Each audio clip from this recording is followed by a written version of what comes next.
can't do that because that's against freedom of speech. So there maybe needs to be international law that online there is some sort of, I don't know, prohibited things. But I suppose the issue with social media is it is the Wild West. You can say, do, be, put out anything without having to prove it. So within the fitness industry, the nutrition industry, there's people coming on and just making wild accusations. There's people that have built entire channels just on correcting the negative information out there, the false information. Yeah. You know, no one is policing what we can and can't put out there, whether it's relevant or not. Anyone can pick up a phone and say grapes are bad for you, especially in a bunch.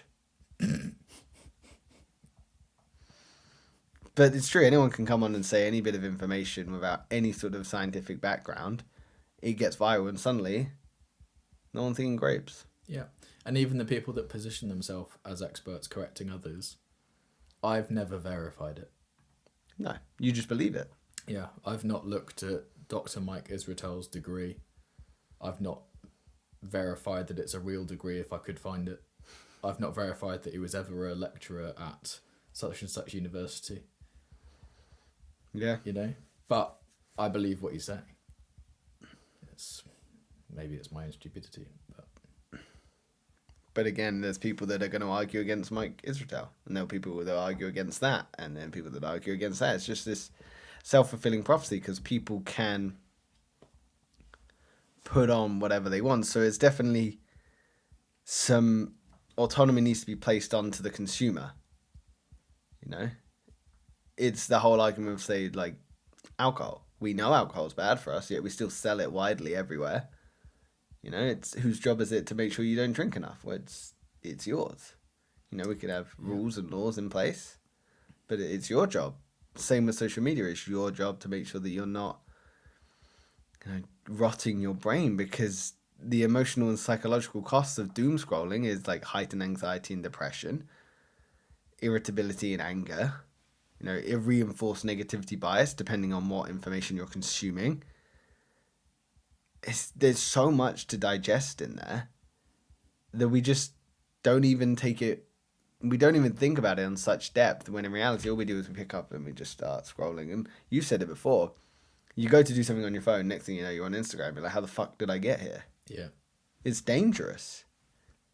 It's so engaging, and that's, you know, well, to be fair, we're having a go at the companies, or the social media companies. It's like, it's destroying all of our lives and we all get stuck in the doom scroll. But like any other company, it's like if I drink loads and loads of Cruz Campo, I'm not having a go at Cruz Campo because I've drunk a lot of Cruz Campo. No, nor should we, because it's your fault. It's my fault. Yeah, agreed. Whereas with social media, it's like, oh, the social media companies are making it so engaging and I'm stuck on the algorithm 2-3 hours a day. Well, no, it's not. Because no one wants to take no one wants to take accountability for their actions. Yeah. It's so much easier to blame the addiction than it is to blame yourself for having the addiction. Yeah. But it's like, if it's with drinks, like everyone would just say that's ridiculous. You can't blame the company for your alcohol consumption. Mm. With social media, you can't blame the social media companies for your social media consumption. Mm. It's like, it's completely on you as the individual. I would like to caveat all of this by saying I fully encourage everyone getting lost in the doom scroll, because I'm now at a competitive advantage if you have a dead brain. It's true, isn't it? It's a very valid point. It's never been easier to start a business because of the internet, and also you've wiped out 90% of your competition by people who are too weak-minded to get out of the scroll. If people are numbing themselves through social media, through scrolling, rotting their brain, yeah, they're not going to prove much competition for those that want to build something, and arguably they're only going to be damaging themselves. But when it comes to the costs, cognitive, so you're going to have a difficulty concentrating. So yes, of course, less ability to compete with those that have more ability to concentrate or spend their time reading or investing into themselves.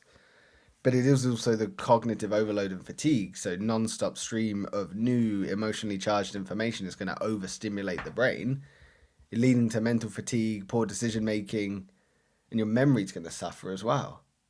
So yes, you're going to be no competition to those that are wanting to build something, but you are also on the other side going to damage your ability to be employed, self-employed, accountability at work. Even just a functional member of society.